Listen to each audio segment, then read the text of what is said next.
Haji bin Raja Ahmad yang merupakan anak kelahiran dari pulau kecil yang dinamakan Pulau Penyengat yang berada di Riau. Siapa tahu sebuah tempat yang terpencil mampu mengeluarkan Seri Kandi yang hebat lagi disegani.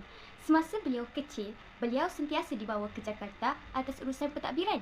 Peluang itu digunakan sebaiknya oleh tokoh ini untuk berjumpa dengan ramai ulama untuk menuntut ilmu.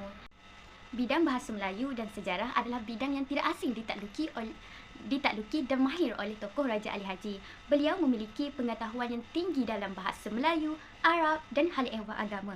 Beliau mewarisi bakat ayahnya dari segi politik, ilmiah, sastera dan lain-lain.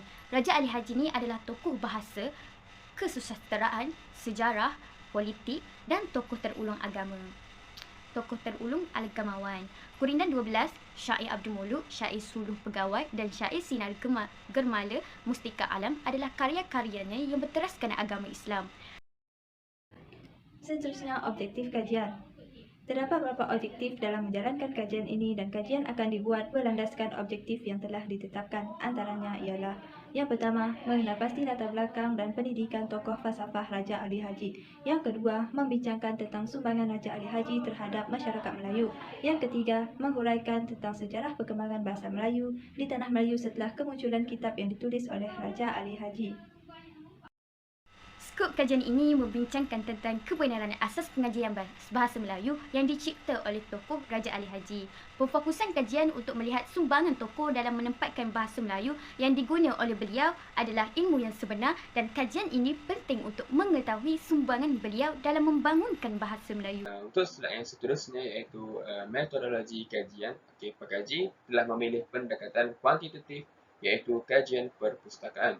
Pekaji telah menggunakan sumber-sumber daripada bahan-bahan bercetak dan juga bahan-bahan elektronik seperti buku-buku rujukan dan juga sumber-sumber daripada internet. Itu sahaja daripada saya. Sekian. Assalamualaikum warahmatullahi wabarakatuh. Objektif 1. Latar belakang dan pendidikan tokoh falsafah Raja Ali Haji. Latar belakang Raja Ali Haji. Nama penuh Raja Ali Haji ialah Raja Ali Haji bin Raja Ahmad. Beliau dilahirkan pada tahun 1808 Masihi di pusat Kesultanan Riau Lingga. Raja Ali Haji merupakan anak bongsu daripada 7 orang bersaudara. Raja Ali Haji menguasai bahasa Arab dan beliau merupakan seorang ulama, ahli tata negara, budayawan dan sastera. Raja Ali Haji terkenal menerusi penghasilan karya penting alam Melayu seperti Bustan Al-Khatibin, Salah-Silah Melayu Bugis dan segalian raja-rajanya, Gurindam 12 dan Tufat Al-Nafis. Raja Ali Haji meninggal dunia pada tahun 1873 dan makam Raja Ali Haji berada di Kompleks Pemakaman Engku Puteri Raja Hamidah. Karya Gurindam 12 diabadikan di sepanjang dinding bangunan makamnya supaya pengunjung dapat membaca karya agung tersebut. Pendidikan Raja Ali Haji. Raja Ali Haji mempunyai pengetahuan yang luas tentang agama Islam dan ilmu pentadbiran. Raja Ali Haji merupakan seorang guru agama dalam mengajar fiqh dan tasawuf dan bahasa Arab. Raja Ali Haji memperoleh pendidikan dasar dari ayahnya sendiri dan mendapat pendidikan dari tokoh-tokoh terkemuka seperti Habib Syekh As-Saqaf, Syekh Ahmad Jabarti, Syekh Ismail bin Abdullah Al-Minkabawi dan ramai lagi. Raja Ali Haji termasuk orang yang pertama bersentuhan dengan pendidikan kerana beliau dari keluarga besar kesultanan. Beliau juga belajar Al-Quran, hadis dan ilmu-ilmu agama yang lain. Raja Ali Haji telah menghasilkan 2 buah karya yang penting dalam bidang sejarah iaitu Kitab Salah-Silah Melayu dan Bugis yang dihasilkan pada tahun 1860 dan Tufat Al-Nafis pula dihasilkan pada tahun 1865. Dan seterusnya saya akan membentangkan tentang sumbangan Raja Ali Haji terhadap masyarakat Melayu. Sumbangan terbesar tokoh penjaga Melayu ini ialah evolusi karya beliau dalam bidang penulisan manuskrip ketika itu. Raja Ali Haji telah memulakan satu fenomena baharu, iaitu antara penambahbaikan yang dilakukan oleh tokoh ini adalah dari aspek pentarikan, pengakuan menggunakan sumber-sumber yang terdahulu sebagai rujukan dan pengesahan serta kenyataan peribadi pengarang. Unsur tarikh dalam karya-karya yang ditulis oleh pengarang atau penyalin tidak ditonjolkan pada zaman sebelum kemunculan Raja Ali Haji. Selain itu, Raja Ali Haji juga telah mengarang beberapa manuskrip yang membincangkan tentang unsur dan peraturan agama Islam. Syair Siti Siana salah satu tulisannya yang menyentuh tentang perkara ini, iaitu membincangkan tentang prinsip-prinsip Islam seperti membasuh, mandi, solat, puasa dan sebagainya. Karya lainnya adalah seperti syair Kitab Al-Nikah, syair Hukum Faraid, Gurindam 12 dan banyak lagi. Seterusnya, kita nak diteliti dengan lebih terperinci. Raja Ali Haji tidak menyebarkan sumbangannya dalam bidang kesejarahan. Ini dibuktikan dengan penemuan karya beliau yang bertajuk Tuhfat Al-Nafis, iaitu hadiah yang bernilai yang telah mengisahkan sejarah raja-raja Melayu dan Bugis. Dalam buku tersebut, beliau telah menceritakan sejarah hidupnya sendiri dengan tepat melalui penggunaan tarikh. Jika dilihat dari mata kasar, masyarakat dahulu kala tidak begitu menitik beratkan zaman ketika meneliti idea dan karya mereka, tetapi idealisme ini telah memperkenalkan inovasi dalam dunia manuskrip ketika itu.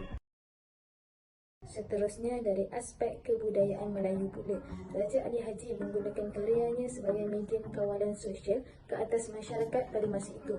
Perkataan kawalan sosial merujuk kepada perkara seperti sosialisasi, iaitu dari segi pergaulan dan cara hidup masyarakat. Raja Ali Haji menggunakan manuskrip beliau untuk mengkritik cara hidup rakyat dan masyarakat yang terpengaruh dengan budaya Belanda, yang ini berikutan ketidakupayaan masyarakat Melayu untuk mengasimilasikan kedua-dua budaya ini kerana perbezaan kepercayaan. Dan oleh kerana itu, Raja Ali Haji telah mengkritik mereka kerana perbuatan mereka yang dianggapnya bertentangan dengan budaya masyarakat Melayu. Objektif ketiga, menghuraikan sejarah perkembangan bahasa Melayu setelah kemunculan kitab yang ditulis oleh Raja Ali Haji. Seperti yang kita sudah sedia maklum, dalam menelusuri perkembangan bahasa Melayu, terdapat 3 zaman yang memberi pengaruh besar terhadap bahasa Melayu. Zaman yang dimaksudkan ialah zaman kuno, zaman purba dan zaman klasik. Manakala ketokohan Raja Ali Haji juga dikatakan sezaman dengan Munshi Abdullah. Oleh hal yang demikian, bahagian ini akan membincangkan tentang sejarah perkembangan bahasa Melayu setelah kemunculan kitab yang ditulis oleh Raja Ali Haji. Maka dalam bahagian ini saya akan membincangkan penelusuran bahasa Melayu sebelum kedatangan penjajah, kemudian selepas kedatangan penjajah dan perkembangan bahasa Melayu pada zaman moden ini. Bahasa Melayu sebelum kedatangan penjajah. Di semenanjung tanah Melayu, bahasa Melayu sememangnya menjadi satu-satunya bahasa perantaraan bagi penduduk negara ini sebelum kedatangan penjajah. Perkara ini sedemikian kerana bahasa Melayu digunakan sebagai bahasa pentadbiran di semua pusat pemerintahan dan menjadi bahasa pengantar di institusi pendidikan yang ada pada waktu itu. Contohnya, kelas agama dan pusat pengajian Islam. Dalam hal ini, kita dapat melihat bahawa bahasa Melayu telah mencapai kedudukan yang tinggi sebelum kedatangan penjajah. Setelah kitab yang ditulis oleh Raja Ali Haji pada waktu itu, iaitu Bustanul Katibin, bertarikh 1850 Masihi yang didasarkan kepada Nahwu Arab, buku ini dianggap penting kerana buku tersebut adalah buku Nahwu berdasarkan bahasa Melayu yang ditulis oleh orang Melayu. Walaupun Nahwu tersebut berdasarkan Nahwu bahasa Arab, dengan adanya buku ini, masyarakat dapat mengetahui dengan lebih mendalam tentang bahasa Melayu dengan lebih baik. Selain itu, bukunya iaitu Kitab Pengetahuan Bahasa pula dihasilkan pada tahun 1859 Masihi. Penghasilan buku ini merupakan sebuah kamus Melayu.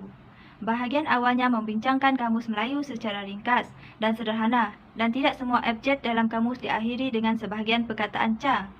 Erti perkataan disertakan dengan penjelasan walaupun berdasarkan kaedah dalam bahasa Arab. Oleh itu, bahasa Melayu pada zaman ini berdasarkan kepada Nahwu bahasa Arab. Selepas kedatangan penjajah, British telah merubah dasar menjadikan bahasa Melayu sebagai bahasa perantaraan. Akan tetapi, Perlembagaan Persekutuan 152 telah menetapkan bahawa bahasa Melayu dijadikan bahasa kebangsaan. Perkara ini juga dibuktikan dalam Akta Kebangsaan 1963-1967 yang menetapkan bahasa Melayu sebagai bahasa rasmi negara. Bahasa Melayu zaman moden. Perkembangan bahasa Melayu turut berkembang melalui media seperti syarikat percetakan yang banyak didirikan. Oleh itu, banyak buku yang telah dicetak untuk dilihat oleh orang ramai sebagai sumber rujukan seperti kitab yang ditulis oleh Raja Ali Haji. Melalui cara ini, bahasa Melayu akan semakin berkembang. Masyarakat juga dapat memartabatkan bahasa Melayu tanpa melupakan perjuangan tokoh Raja Ali Haji menerusi Bustan Al-Katibin dan Kitab Pengetahuan Bahasa. Raja Ali Haji menerbitkan banyak buku tentang bahasa Melayu. Antara 2 buah karya terawal ialah buku-buku Bustan Al-Katibin Lisibyan Al-Muta'allimin dan Kitab Pengetahuan Bahasa Kamus Lawat Melayu Johor, Pahang dan Riau. Pada tahun Hijrah 1267 bersamaan dengan tahun Masihi 1850, terbitlah karya pertama beliau. Dan disusuli pula karya kedua ditulis pada Hijrah 1275 tahun Masihi 1858. Sejak zaman awal Islam lagi, dua naskah ini sangat berharga dan merupakan penyambung kepada tradisi pengajian bahasa dalam Islam. Tulisan-tulisan Raja Ali Haji banyak memberi kesan. Salah satunya, buku beliau adalah Bustan Al-Katibin li Sibyan Al-Muta'allimin. Buku ini digunapakai oleh sekolah-sekolah kerajaan Riau dan Singapura. Tokoh ini memainkan peranan yang sangat besar dalam kegiatan persuratan.